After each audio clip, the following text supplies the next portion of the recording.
Biju Janata Dal supremo पूर्वतन मुख्यमंत्री बारंबार कहते जे विजु जनता दल विरोधी दलर भूमिका ग्रहण करिवो देखागले ता रूप विजु जनता दल जो वर्तमान रूप अच्छी स्थिति अच्छी गणित अच्छी तो सीधा सड़क से गोटे सशक्त विरोधी दल अच्छी किंतु नवीन बाबूंकर जो आह्वान अच्छी ये एणिकी चुप रहिबो नहीं विजु जनता दल तो विजु जनता दल चुप न रही कौन करिवो विरोध कले कौन हम लाभ क्या क्षति हम चुप रही पारिबो चुप रहिबो ना विरोध करिवो विरोध कले क्षति कहार हम ए विषय आज आलोचना 13 बाण में मु विपिन दास नमस्कार। प्रिय दर्शक बंधु जिते निर्वाचन सरीगला पार्लियामेंट आरंभ है हठात नवीन बाबू तांकर राज्यसभा सदस्य मानू डाकिले बैठक डाकिले 9 जन अच्छा से कठोर भाव में कही जे भारतीय जनता पार्टी की विरोध करा एवं विरोधी दल भूमिका नब विजु जनता दल सर्वप्रथमे जोठी विरोध करने कथा लोकसभा निज तो स्थिति हरई 0 अच्छी राज्यसभा 9टी आसन अच्छी ये 9टी आसन को लेकिन जो मंत्र देले गुरु मंत्र देले नवीन बाबू ताकू लेकिन जो सांसद माने जोटा रखिले लोक मानकर कथा रखिले से विषय आम कहूँ जे कहले जे लड़ई आरपार हम ये लड़ई आरपार कौन हम से आप लड़ई आरपार करेंगे ठीक अच्छे विजु जनता दल जड़े विरोधी दल बस विरोधी दल भूमिका तार अच्छी जदिव लोकसभा शक्ति ना राज्यसभा नहीं ओडिशार स्वार्थपाई लड़ो ओडिशार लोक मानक लड़ो विकसित ओडिशार स्वप्न देखा ताकू विकसित करने लड़ो 9टी सांसद को लेकिन ये स्वप्न गोटे देखते ओडिशावासी को जोटा कि 2 टर्म जिते 10 वर्ष भितर ए स्वप्न देखी नथिला विजु जनता दल आम कहबार उद्देश्य कौन से सब को आप बुझे जे जिते बड़े 20 प्रथम थिला 20 लोकसभा सांसद तापरे 9 राज्यसभा सांसद द्वितीय बेलू 11 लोकसभा सांसद 9 राज्यसभा सांसद सशक्त ओडिशा ओडिशा 113 विधानसभा अप्रतिद्वंदी नेता नवीन बाबू से समय रे कौन सरकार थिला कि विजु जनता दल केन्द्र रे से तो विरोधी दल थिला ना किंतु अप्रत्याशित भाव में बैठक बसी संसदीय विजु जनता दल संसदीय दलर नेता बैठक बसी गोटे निष्पत्ति जे आम यही सत्र आम ये बिलटा को विरोध करवा हठात मेसेज जीव बयकट करद विजु जनता दल लोकसभा राज्यसभा बयकट कर हठात मेसेज जीव समर्थन कर जिते तुम शक्ति थिला जिते यौवन अवस्था आपन थिले सेते बेले आपन विरोध करवा शिखी ना कौन सी अलौकिक कारणरू अजाणा कारणरू आपण विरोध न करी नरेंद्र मोदी सरकार को पूर्ण समर्थन अकुंठित समर्थन देइछन्ति शर्त विहीन निशर्त समर्थन देइछन्ति ए वर्तमान 9टी आसन को लेकिन राज्यसभा कौन करेंगे राज्यसभा तो हो गलानी बिल पास करने अवस्था आसला एवं सेठी जो आंध्र जगनमोहन रेड्डी सरकार विरोधी दल थिले सी तो निशर्त समर्थन दे आगुआ घोषणा कले पुणी गोटी चालना करेंगे अमित शाह तो विरोध करी कौन कर जिते विरोध करना करना बर्तमान कौन पुणी भुआ बुलेवा आरंभ करदे ओडिशावासी को द्वितीय कथा आम आसवा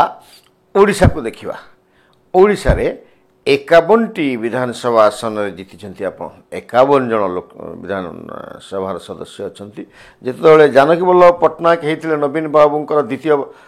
पाली सरकार पर एते संख्यक विरोधी दल नाला 40 पाखापाखि थिला एते संख्यक 51 नथिला 14 कांग्रेस आपन समर्थन करिवे विधानसभा रे आगुरु जळ जळ होई देखा जाउची जदि आपन विरोध करंती तो आपन पाखे 66 67 विधानसभा आसन आपन पछपट रहिबो नवीन बाबू तो निजर इठी कथा होची विरोधी दल नेता किए विरोधी दल नेता भल भाव प्रश्न उठे पारिबे कि विधानसभा रे बड़ प्रश्न एटा विजु जनता दल निज दल को संगठित करिक रखिबा पाई विजु जनता दल दल रे विद्रोह न करिवा सृष्टि न होवा पाई दल विभाजन न होइबा पाई पांडियान निर्देश क्रमे नवीन बाबू को विरोधी दल नेता भाव में बछा जाइए प्रश्न आसूची जो लोकटा 24 वर्ष भितर ओडिया पदटीए कहि पारला ना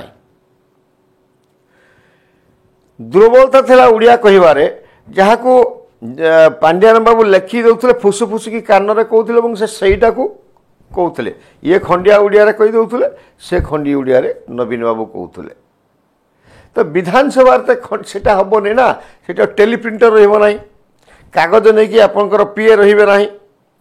कागज खंडे नहीं कि उठे आनिबे नहीं सामनारू हिंदी रे लिखा हितो कि इंग्रेजी लिखा हितो ओडिया अक्षर ओडिया भाषा आ हिंदी कि इंग्रेजी अक्षर रे लिखा हितो आपन गोटा गोटा पढ़िबे गोटे पर गोटे पेज काढी आनिया पई आपन पछपटे सिक्यूरिटी गार्ड नथिबे नवीन बाबू ओडिया जत आलोचना होतो विधानसभा भीतर से बुझी पारिबे कि गोटे सीरियस विषय आलोचना होतो धन्य ओडिशा स्वार्थ को जगिया कहते ना नवीन बाबू भल विषय आलोचना हो गृहर नेता से विषय आलोचना अंशग्रहण करेंगे ये तो ओडिया कहींपारे ना ओडिया पढ़ी पारे ना ओडिया बुझी पारे ना कौन कहे विधानसभा यहाँ कौन गोटे सशक्त विरोधी दल भूमिका नहीं पार जो विरोधी दल नेता नीरव रे निजर मातृभाषा कहींपारे नहीं आहरी एक्सपोज हे हाँ निजर दल को संगठित सामूहिक भाव संगठित करके रखिंट विद्रोह को चापी जाइए नवीन बाबू नेतृत्व जो विरोधी दल नेता घोषणा हवा पर किंतु एटा केते दिन पुणी आरंभ हम जेबे जेबे भी जो दुर्बलता नहीं विगत दिन में लोकसभा राज्यसभा एवं ओडिशा प्रदेश रे भारतीय जनता पार्टी प्रति समर्थन रही अकुंठ समर्थन रही निसत्त समर्थन थिला से कौन से जो भयंकर भय कौन चलला कि ये कला बादल विजु जनता दल नेता मान विजु जनता दल मंत्री पूर्वतन मंत्री मान ये कौन कला बादल पलैगलानी से कला बादलटा कौन से भयंकर भयर रूप कौन आम आपको मन पकई ए भयंकर भय अत्यंत भयंकर भयर सम्मान चली जवार भय बांधी हो जवार भय सीबीआई ईडी गिरफ कर नहीं जेल रखिदेवार भय संपत्ति को रद्द करदेवार भय सीज करदेवार भय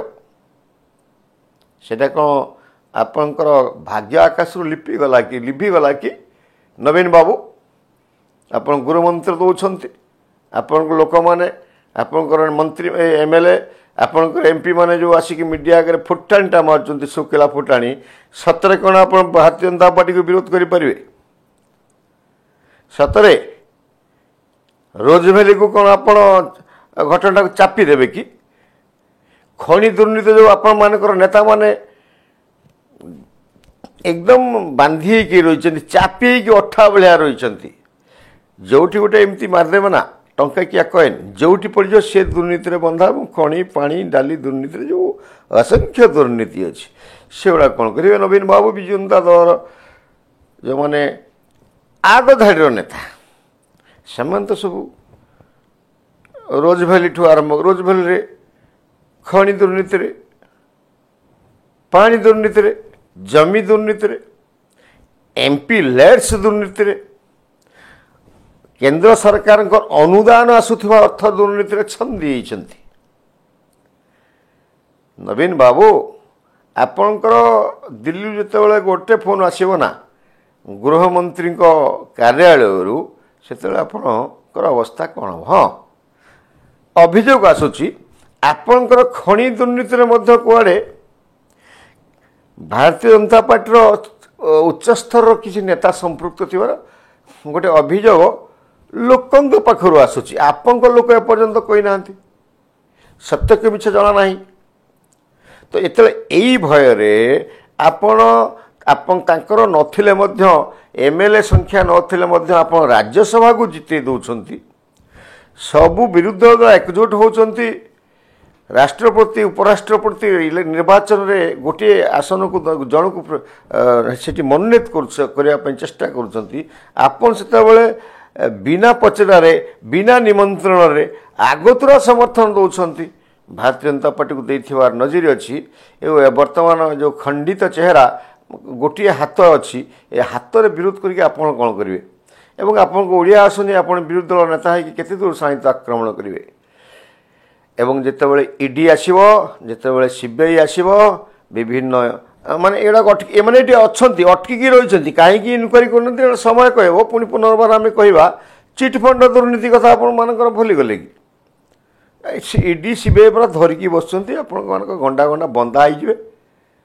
ଆପଣ ପରା ଆଗ ବବି ଦାସ ରୋଜି ଭ୍ୟାଲି ଘଟଣାରେ ବନ୍ଧା ହେବେ। ପାଣ୍ଡିଆନଠୁ ଆରମ୍ଭ କରିକି ଯେତିକି 5ଟି ତାମିଲ ମାନେ ଏଠି ଆସିକି ବେପାର ବାଣିଜ୍ୟ କରିଛନ୍ତି ସବୁ ବନ୍ଧା ହେବେ। ଆପଣଙ୍କର ସମସ୍ତ ନେତା ପ୍ରଣବ ବଳବନ୍ତ ରାୟଠୁ ଆରମ୍ଭ କରି ଅତନୁ ସବ୍ୟସାଚୀଠୁ ଆରମ୍ଭ କରି ଯେତେ ନେତା ଅଛନ୍ତି ସବୁ ଗୋଟା ପରେ ଗୋଟେ ବନ୍ଧା ହେବେ। CBI ଇଡି ଧରିବ। ସତରେ କ'ଣ ନବୀନ ବାବୁ ଆପଣଙ୍କ ନାଁ ଯେଉଁ ମକଦ୍ଦମାଟା ହେଇଛି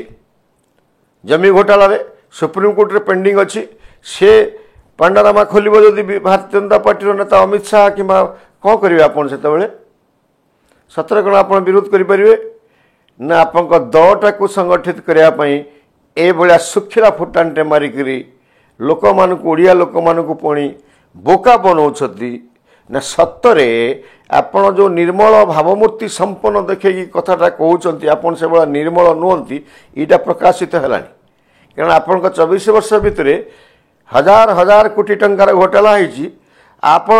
ଏ 1000, 2000, 3000 ଟଙ୍କା ନେଇକରି କିଏ ଯାଉଥିଲା କର୍ମଚାରୀ ତାକୁ ସସ୍ପେଣ୍ଡ କରିଛନ୍ତି, ଚାକିରିରୁ କାଢ଼ି ଦେଇଛନ୍ତି ଏବଂ ନିଜର ଚରିତ୍ରକୁ ନିଜକୁ ଗୋଟେ ସଫଳ ମୁଖ୍ୟମନ୍ତ୍ରୀ ଏବଂ ଦୁର୍ନୀତିମୁକ୍ତ ମୁଖ୍ୟମନ୍ତ୍ରୀ ଏଭଳି ଗୋଟେ ଯେଉଁ ଧାରଣା ସୃଷ୍ଟି କରିଥିଲେ ଓଡ଼ିଶାର ସମାଜ ଉପରେ, ସେଥିରେ ପ୍ରଶ୍ନବାଚୀ ଆସିଛି। ଏବଂ ଆପଣ ନବୀନ ବାବୁ ଗୋଟେ ଧଳା ପୋଷାକ ଭିତରେ ଏଇ ଯେଉଁ କଳା ପୋଷାକଧାରୀମାନଙ୍କୁ ଆପଣ ଆଶ୍ରୟ ଦେଉଥିଲେ। ଯେ ଚୋରି କରେ ସେ ତ ଅପରାଧୀ, କିନ୍ତୁ ଯେ ଚୋରିକୁ ପ୍ରଶୟ ଦିଏ ସେ ମହା ଅପରାଧୀ। ଏଉ ଯେ ଆପଣଙ୍କ ସମୟରେ ଯେଉଁ ଆଇନ ଶୃଙ୍ଖଳା ବିପର୍ଯ୍ୟସ୍ତ ହେଇଛି, ମଦ ପିଇକିରି ଆପଣଙ୍କର ଯେଉଁ ସମୟକୁ ନଷ୍ଟ କରିଛନ୍ତି, ସମାଜକୁ ନଷ୍ଟ କରିଛନ୍ତି, ୟା ପାଇଁ କ'ଣ ଆପଣ ଦାୟୀ ନୁହନ୍ତି? ଏ ଯେଉଁ ବେବିନା ଇତ୍ୟାଦି ଯେଉଁ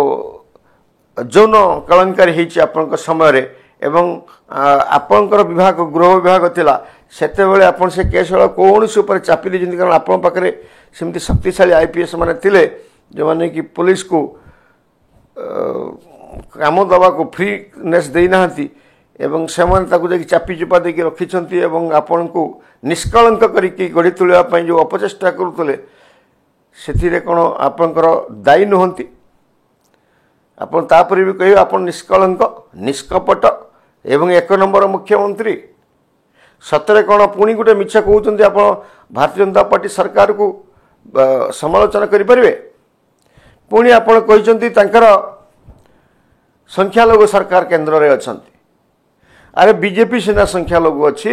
କିନ୍ତୁ ସେମାନେ ତ NDA ମେଣ୍ଟରେ ଆସିଥିଲେ ନା। ଯଦି ବିରୋଧୀ ଦଳ NDA ମେଣ୍ଟରେ ଆସିକି ବିରୋଧୀ ଦଳ ନେତା ହେଇପାରିଲା, ତାହେଲେ NDA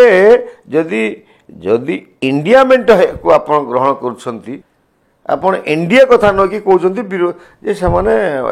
ସଂଖ୍ୟାଲଘୁ ସରକାରର ନେତୃତ୍ୱ ନେଉଛନ୍ତି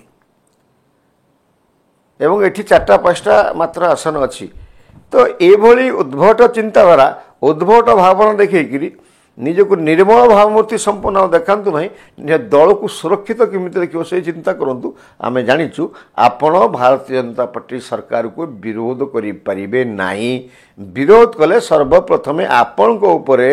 ଝୁଲୁଥିବା ଖଣ୍ଡାର ଯେଉଁ ସରୁ ସୂତାଟା ଅଛି ସେଟାକୁ କାଟିଦେବ ଅମିତ ଶାହ ଏବଂ ସିଧାସଳଖ ଆପଣଙ୍କ ମୁଣ୍ଡରେ ଖଣ୍ଡାଟା ତୀକ୍ଷ୍ଣ ଭାବରେ ଖସିବ। ତାପରେ ପାଣ୍ଡିଆନ ବାବୁଙ୍କ ଉପରେ ଖସିବ, ତାପରେ ବବି ବାବୁଙ୍କ ଉପରେ ଖସିବ, ତାପରେ ଅସଂଖ୍ୟ ଜାଗାରେ ଖସି ପଡ଼ିବ। କାରଣ ଏପଟେ ମୁଖ୍ୟମନ୍ତ୍ରୀ କହିଲେଣି ଖଣି ଦୁର୍ନୀତି କିଏ କିଏ କରିଛନ୍ତି ତାଙ୍କ ପାଖରେ ଇତିହାସ ଅଛି, ତାଙ୍କୁ ଝାରପଡ଼ା ଜେଲ୍ ଅପେକ୍ଷା କରିଛି। ତ ଝାରପଡ଼ା ଜେଲ୍ କେଉଁ ଖଣି ମାଫିଆ ମାନେ ଯିବେ, ସିବିଆଇ କେତେ ଦୂର କ'ଣ କରିବ ଏବଂ କାହାକୁ ଗିରଫ କରିବ ତାକୁ ଆମେ ଅପେକ୍ଷା କରିବାକୁ ରହିବା। ସତରେ ମୋହନ ମାଝୀ ମୁଖ୍ୟମନ୍ତ୍ରୀ କେଉଁଝରରେ ଲୁଟ୍ କରିଥିବା ଯେଉଁମାନେ କରିଛନ୍ତି ଖଣିକୁ ତାକୁ ତ ସେ ଜାଣିଛନ୍ତି। ସାରା ଓଡ଼ିଶାରେ ଯେଉଁମାନେ ଖଣି ଲୁଟ୍ କରିଛନ୍ତି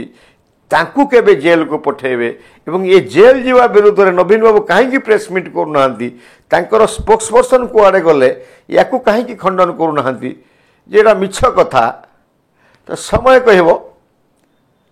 ମୋହନ ମାଝୀ ଠିକ୍ କହୁଛନ୍ତି କି ସତ କହୁଛନ୍ତି କି ମିଛ କହୁଛନ୍ତି। ବିଜୁ ଜନତା ଦଳ ଭାରତୀୟ ଜନତା ପାର୍ଟିକୁ ବିରୋଧ କରିବାର ସାହସ କରିପାରୁଛୁ କି ନାହିଁ ଏବଂ ମୋହନ ମାଝୀ କେତେ ଖଣି ଦୁର୍ନୀତି ମାଫିଆଙ୍କୁ ଭିତରେ କରୁଛନ୍ତି ଝାରପଡ଼ାକୁ